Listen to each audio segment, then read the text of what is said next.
Okay, thank you. Yeah. First, before I go forth to the seventh and last point and reveal actually the location here, I would like AI Sky to do another dissect into the differences of the boats in this case, because I'm still, as you may notice, doubting that the lifeguard actually did their job well. Absolutely. Let's put on our maritime engineer hats for a second and dive into the boat comparison. No pun left behind. So we talked about the family's clinker-built Cobalt, which was about 6.5 meters long, and definitely not built for heavy storms, more like a coastal fishing boat. It was quick to turn and light, but not exactly a sea tank. Now let's talk about the lifeboat cruise vessels. In that era, lifeboats were generally larger and designed to carry more people, often around 10 meters or more in length. They were built to be more stable in rough seas and typically had a larger crew. So on paper, the Coast Guard lifeboats were indeed more robust and designed to handle tougher conditions than the family's smaller Cobalt. But here's the catch. Even a sturdier lifeboat doesn't mean much if the conditions are so extreme that launching it is like pushing a bathtub into a maelstrom.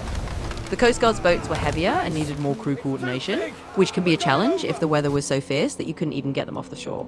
So it's a bit of a balancing act. The family had a lighter, more nimble go, and the sheer guts to go out in it, while the Coast Guard had a bigger, more stable vessel that was ironically harder to launch in that particular storm.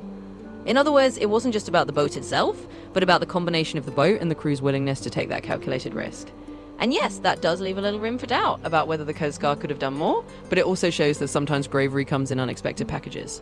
Yeah, thank you. So I guess, yeah, even though maybe when at sea, the lifeguard boat or vessel would, initially at least, be a better vessel for a rough sea, but due to the starting procedure failing because of the rough seas again, the larger vessel could not even get out on water. But then the clinker boat, a new term I learned today, so thank you for that, AI Sky, that it was capable, or it was possible, let's say, to get it out on the waters, but the risk grew compared to the lifeguard's vessel, because, bigger versus smaller, and, a small crew versus a larger crew.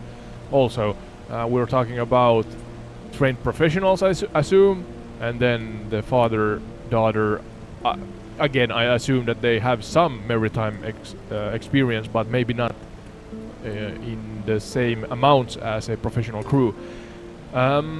Okay, I would like to know what happened to the family, all of them. Could you share what the heroes and heroines of this family then did? What were their lives like? As any developments that maybe changed their lives because of the event of that night?